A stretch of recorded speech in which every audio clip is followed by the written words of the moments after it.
Assalamualaikum warahmatullahi wabarakatuh. Baiklah, perkenalkan, kami dari kelompok 7 akan mempresentasikan tentang teknik sampling dan besar sampel pada penelitian kohort.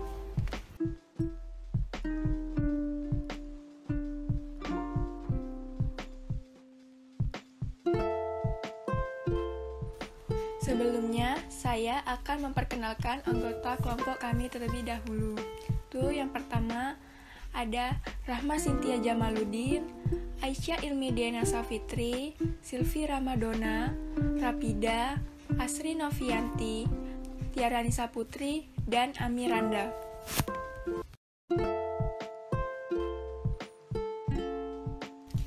Teknik sampling, yaitu teknik pengambilan sampel dibagi menjadi dua jenis, berdasarkan sama atau tidaknya kesempatan seluruh anggota populasi untuk dipilih menjadi anggota sampel, yaitu yang pertama ada probability sampling dan non-probability sampling.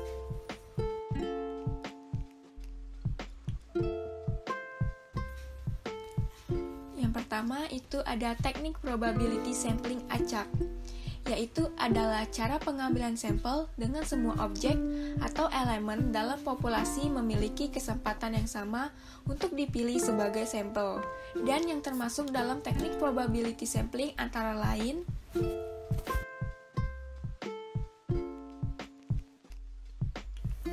yang pertama itu ada pengambilan sampel secara acak sederhana atau simple random sampling, yaitu merupakan teknik yang populer dibandingkan dengan teknik lainnya dalam penelitian sains. Dan teknik ini biasanya menggunakan metode undian, atau metode lainnya yang dapat digunakan itu adalah dengan menggunakan tabel random menggunakan Excel. Dan untuk penerapan prosedur teknik pengambilan sampel acak sederhana ini dapat terlihat pada gambar berikut ini, yaitu di mana di gambar tabel pertamanya ini ada beberapa populasi yang kemudian akan diambil 8 sampel. Kemudian sampelnya dipilih dengan menggunakan undian. Setelah itu didapatkan sampel setelah diundi.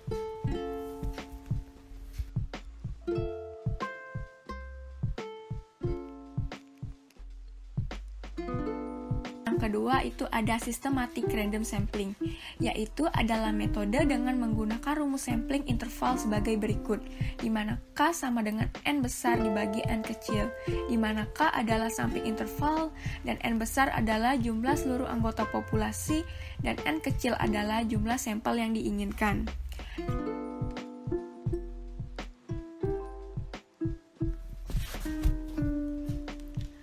Selanjutnya yang ketiga itu ada stratified random sampling, yaitu merupakan proses pengambilan sampel melalui proses pembagian populasi ke dalam strata, di mana memilih sampel acak sederhana dari setiap strata, kemudian menggabungkannya ke dalam sebuah sampel, dan dari populasi tersebut kemudian dibagi ke dalam strata yang karakteristiknya sama.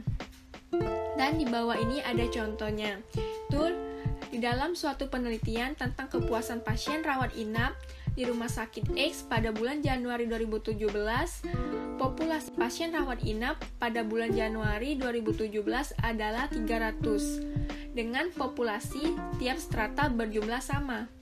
Dari perhitungan besar sampel, kemudian didapatkan jumlah sampel yang harus dipenuhi adalah 90 pasien. Dan ruang rawat inap di Rumah Sakit X terdiri dari ruang rawat kelas 1, kelas 2, dan kelas 3. Maka, dengan menggunakan teknik stratifikasi,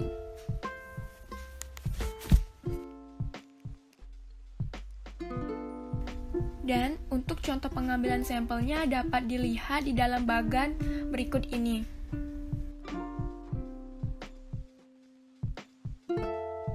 Selanjutnya, yang keempat itu ada cluster random sampling, yaitu anggota di dalam populasi dibagi ke dalam klaster atau kelompok, yang jika ada beberapa kelompok dengan heterogenitas dalam kelompoknya dan homogenitas antar kelompok. Dan teknik klaster biasanya sering digunakan oleh para peneliti di lapangan yang mungkin wilayahnya luas. Dan misal contohnya yaitu anggota populasi tersebar di Provinsi Sumatera Selatan, Maka dalam teknik pengambilan sampel dibuat ke dalam klaster dari seluruh anggota populasi per kota, yang nantinya sampel akan dibagi dari Kota Palembang, Kota Prabu Muli, Pagar Alam, dan Lubuk Linggau.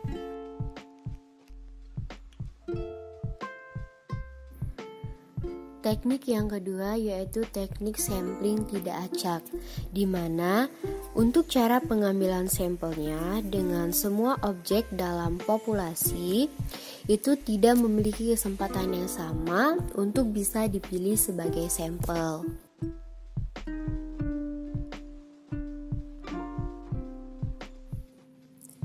Berikut beberapa sampling yang termasuk ke dalam teknik sampling tidak acak.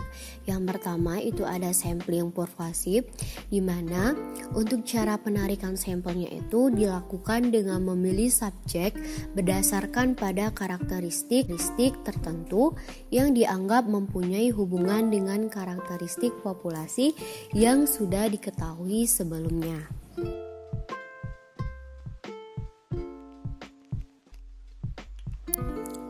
Yang kedua yaitu sampling kuota, di mana untuk cara penarikan sampelnya itu secara jatah.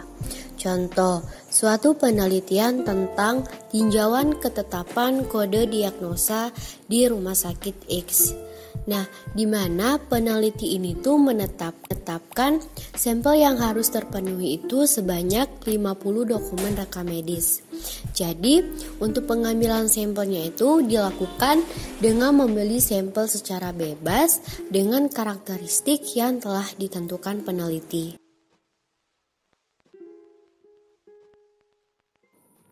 Kemudian yang ketiga yaitu sampling aksidental, di mana penarikan sampel atau yang dijadikan sampel itu berdasarkan faktor spontanitas atau kebetulan.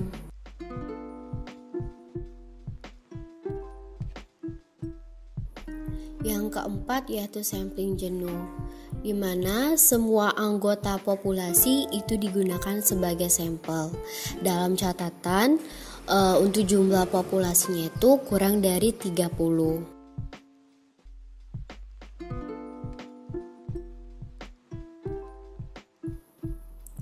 Yang kelima yaitu snowball sampling. Jadi penarikan sampel itu dilakukan yang pertama itu menentukan sampel pertama. Nah, kemudian untuk menentukan sampel berikutnya itu ditentukan berdasarkan informasi dari sampel pertama tadi, dan begitu pun seterusnya.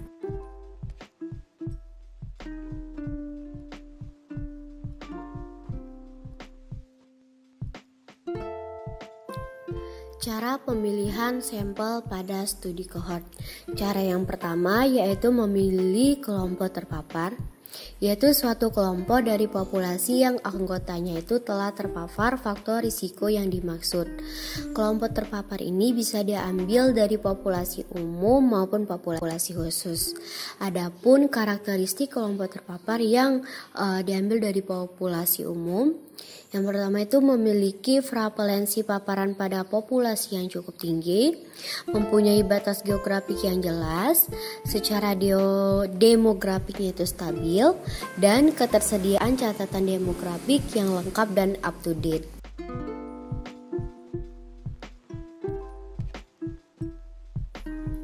Yang kedua, memilih kelompok tidak terpapar, yaitu suatu kelompok dari populasi yang anggotanya itu tidak terpapar pada faktor yang sedang diteliti. Nah, kelompok tidak terpapar ini dapat berasal dari yang pertama itu internal comparison, baik kelompok yang terpapar maupun tidak terpapar itu berasal dari populasi yang sama. Kemudian external comparison yang dipengaruhi oleh lingkungan. Yang ketiga yaitu populasi comparison, di mana kelompok yang tidak terpapar atau bisa dikatakan sebagai kelompok pembanding pada studi cohort ini tuh berasal dari populasi umum, dengan syarat data outcome dari populasi umum tadi tuh telah diketahui.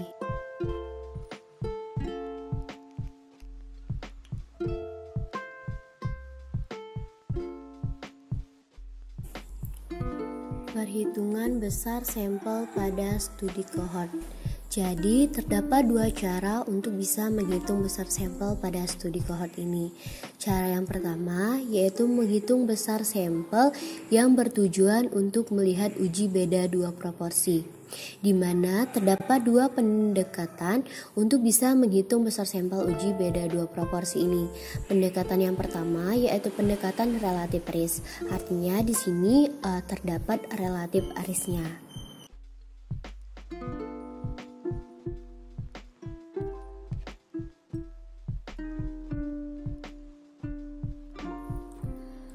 Pendekatan yang kedua yaitu pendekatan proporsi 1 dan proporsi 2. Di pendekatan ini terdapat dua cara, yaitu bisa menghitung besar sampel di satu arah dan menghitung besar sampel di dua arah.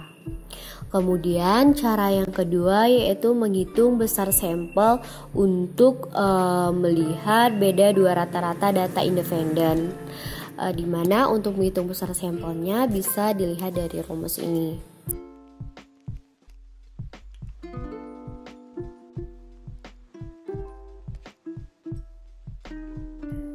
Berikut beberapa contoh soal untuk menghitung besar sampel pada studi kohort ini. Soal yang pertama ini bisa dilihat di mana diketahui PO-nya atau kelompok tidak terpajarnya tuh 0,10 atau 10%, relatif risknya itu 2, dan untuk mencari PI atau kelompok yang terpajar yaitu bisa mengalihkan kelompok yang tidak terpajar dengan relatif risknya. Kemudian diketahui alfanya 5%, kekuatan ujinya 90%, dan loss to follow up-nya itu 10%. Kemudian kita bisa menghitung besar sampel ini menggunakan software sample size. Kemudian kita pilih hipotesis apa yang sesuai dengan contoh soal kita. Nah, yang data yang telah diketahui ini kita masukkan semua, maka akan muncullah hasil besar sampelnya. Kemudian kita akan menghitung total besar sampel. Karena di sini terdapat kelompok loss to follow up-nya, berarti kita tambahkan berapa responden dari loss to follow up dan berapa hasil sampel yang di software ini. Baru kita tambahkan dan kita total, jadi besar sampelnya itu sebesar 293 responden per kelompok.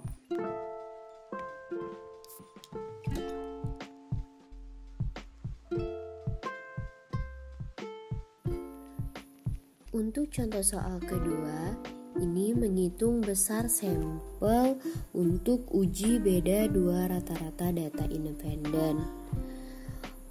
Dari contoh soal ini telah diketahui itu terdapat rata-rata outcome baik yang terpajar maupun tidak terpajar. Kemudian ada simpangan bakunya, ada alfanya, ada kekuatan uji, dan ada DO-nya. Sama seperti tadi, kita masukkan semua datanya, kemudian keluarlah hasil besar sampelnya. Dan untuk menghitung besar sampel totalnya, karena ada DO, sama seperti perhitungan yang tadi.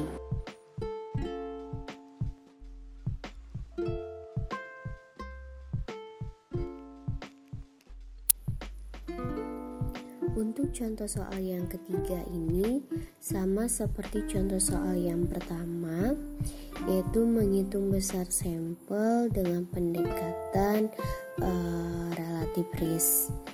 Yang membedakannya, kalau di contoh soal ketiga ini tidak terdapat loss to follow up-nya. Jadi untuk perhitungan besar sampelnya tidak perlu perhitungan besar sampel total.